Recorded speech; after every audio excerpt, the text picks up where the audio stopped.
Tá a fim de fazer uma fezinha e ganhar até R$ 100 de bônus utilizando o nosso cupom FBOTECO? KTO.com. Acessa, link aqui embaixo na descrição. Até nesse ponto de discordância, teve um texto seu, acho que foi ano passado, sobre o Abel, no dia que ele chutou o microfone lá, que totalmente errada a postura dele ali. Mas ali você escreveu um texto relacionando a virulência dele ali de chutar o microfone, o fato dele ser muitas vezes amarelado, expulso, o modo enérgico dele na beira do campo. Você deu uma atrelada a questões de violência à mulher nesse sentido. E aí depois eu vi um outro texto seu que você disse que talvez você tenha exagerado de usar esse exemplo. Você concorda com isso? Como é que foi esses bastidores do que cercou? Porque, cara, eu quando eu li aquilo eu tomei um susto. Eu falei, nossa, caramba, mas será? Tipo, o Abel chutar o microfone tem relação com as mulheres serem agredidas? Então, olha que curioso. Todos os meus textos em relação ao Abel, eu escrevi 4 ou 5 antes desses, eram, cara, eu gosto da postura do Abel à beira do gramado. Acho que um se chamava, Abel, me ajuda a segurar essa barra que é gostar de você. Eu gosto daquela paixão, eu me identifico com aquilo, sabe? Eu também. Eu acho legal. Então, todos os textos que eu escrevi foram assim. Esse texto daí, a que você se refere, tinha, sei lá, 10 parágrafos elogiosos ao Abel.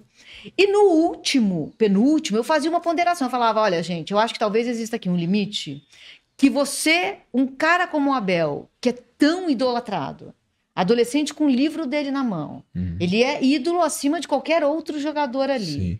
Ele é imitado, né? E tinha acabado de sair, uma semana antes, uma pesquisa que dizia que em dias de jogos, a violência de gênero aumenta quase 30% na cidade do jogo. Isso é uma pesquisa. Em dia de jogo, a violência contra a mulher aumenta quase 30% na cidade do jogo. O cara chega em casa enfurecido e soca a mulher. Mais ou menos isso. Eu falei, olha, tem essa pesquisa aqui. Então, eu acho que os ídolos talvez precisem olhar para isso, que eles vão ser imitados. Foi isso. Aí, como fizeram com a Ana Thaís, a coisa virou jeito que se espalha também. Mili associa Abel à violência de gênero. Oi? Eu não associei o Abel.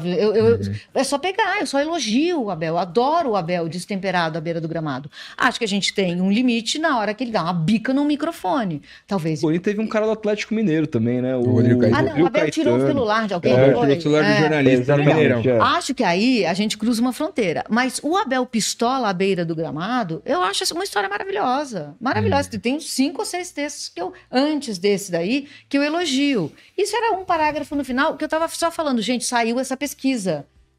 Sabe? Olhem para isso. Você não relacionou o chute ao microfone à violência da mulher? Não. Saiu no mesmo texto. Aí depois eu falei, gente, deixa eu fazer aqui. Eu fiz um Salvador Hugo Palaia comigo mesmo. Que eu vi o Mauro Betti até citou você num texto, falou que, pô, você é maravilhosa e tal. Que ele não entendeu também essa associação e tal. E aí, isso caiu na torcida do Palmeiras, que é uma das mais mimizentas do Twitter, vamos falar a verdade. Eu, os palmeirenses, posso falar. E aí, Mili Lacombe, lacradora, não sei o que, tipo, porra. E aí eu queria só ouvir de você. Então, com certeza, as pessoas não leram o texto. Porque ele era altamente elogioso ao Abel. No final, eu falava, a gente saiu essa pesquisa. Então, talvez a gente tenha aqui um limite. Porque os ídolos são imitados. E aumenta quase 30%, que para mim me parece um número assustador. E aí, pronto, descambou, entendeu? Não há como eu me explicar mais. Mas aí que tá, assim, e aí sobre isso eu queria entender, puxando para uma outra vertente, assim, eu tenho uma visão sobre o Abel que é o seguinte, eu acho ele um técnico muito bom, acho que ele é um cara que a paixão que ele tem pela vitória, o fato dele odiar perder, é uma puta de uma valência. Ele não sabe, tanto que ele não sabe perder. Perdeu o domingo do Santos. Domingo você viu a coletiva dele, assim, tipo, foi... Porque, assim, ele já sabia do calendário que era isso. Pô, o calendário beneficiou ele contra o Novo Horizontino. Porque ele o Palmeiras pediu pra jogar quinta. Pra ter os jogadores da seleção. E o Murilo, quem fez o gol da classificação? O Hendrick. E outra, vamos lembrar, o Santos vai ter uma pequena vantagem pro jogo. Tá mais fresco. Perguntaram pro Carelli. O Carelli falou, olha, eu acho também que o Santos vai ter uma vantagem nesse aspecto, mas em outro aspecto, o time do Palmeiras não precisa de tanto tempo para trabalhar, porque é um time muito mais entrosado, mais experimentado, diferente do Santos que está sendo montado esse ano. E eles conversaram normalmente sobre esse assunto. Aí perde, o cara começa a usar isso na coletiva como se fosse o diabo na terra, É. aquela coisa. Eu acho isso, quando você consegue ver o que tem por trás. Eu acho que é cortina de fumaça pra poder trabalhar em paz. de- assim. e também, Pra pautar assim, a imprensa, pra ficarem lá discutindo do calendário, como ele fez ano passado. apesar da estratégia por trás e tal, eu vejo nele um cara que gosta muito de vencer. E quando a gente olha pro futebol de clube, que é o que nos move, que é o que nos faz ir pro estádio, acompanhar, sofrer e tal, isso pro torcedor tem uma significância muito grande. Você vê o cara que te representa, o técnico do seu time, puto tanto quanto você, Sim. que viu seu time perder, isso é muito significativo. E aí nisso, tudo isso, eu acho que e gerou uma parada muito tóxica com relação a como a torcida do Palmeiras trata esse cara.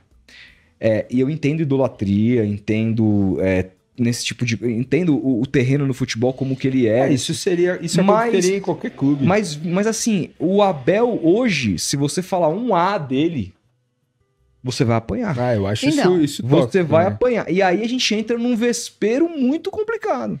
Então, eu resolvi isso na minha cabeça assim. Tem 2 Abel. Tem o Abel da torcida palmeirense. Esse cara já transcendeu tudo o que poderia ser transcendido. Ele já está aposentado em Cascais, com 80 anos, lembrando das coisas que ele fez. Ídolo com estátua de 5 metros no clube. Ele é incriticável. Ele realmente mudou a história do Palmeiras. Acho que todos e todas nós, a gente pode se relacionar com o que ele fez. É absurdo no Palmeiras. Você acha né? que vai existir um Palmeiras pré-Abel e um pós-Abel? Ah, eu acho que... Não sei, o Palmeiras é imenso, né, gente? Já era imenso. Mas assim, desde que ele chegou, tem um amigo meu que fala uma coisa, não vou dar o nome dele aqui, porque é uma opinião meio polêmica, mas eu concordo com essa opinião. Ele fala que o Abel tá ensinando o palmeirense a torcer.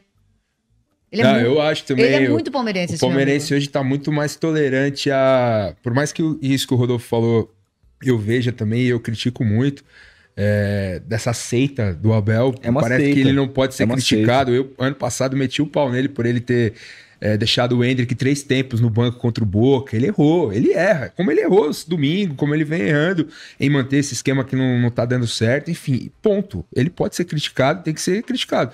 Só que aí tem uma outra parcela da torcida que já quer que ele vá embora. Então, mas o meu argumento é Bagre. que ele adquiriu uma dimensão de idolatria que jogadores... Primeiro, que só é dada a jogadores, e depois, que só depois de aposentar.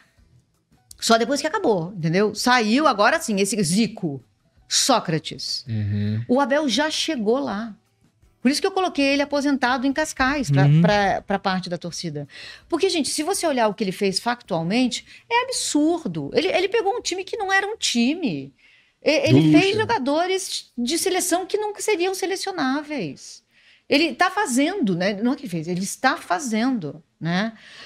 Então é realmente muito absurdo. No momento presente, nós temos que ter o direito de criticar. Ele vai Claro. acertar e vai errar. Mas para parte da torcida do Palmeiras, e eu entendo o respeito, porque se eu fosse palmeirense, eu certamente faria parte da seita. Ele já está em Cascais, aposentado, olhando para trás e contando essas histórias como folclore. Eu dei a bica no microfone, saiu uma foto, eu peguei o celular. Tipo aquelas histórias do Vampeta da Copa do Mundo. Isso, conta aí, Bem, Abel, quando você pegou o celular. Aí ele vai lá e conta, comendo um bacalhau. É isso, entendeu? Esse Abel já existe, ele já está desdobrado no tempo. Para grande parte da torcida do Palmeiras. Tem que tratar o Abel nesse duplo. Então, entendeu? mas e aí quando a gente, na nossa função de jornalista e tal, que tem que comentar a respeito do factual e tal, e às vezes tem que fazer a crítica quando tem que fazer, Claro. a gente se depara com o ódio dessa gente que não consegue separar a seita do que é... Cara, mas É complicado. eu acho que isso tem diminuído, cara.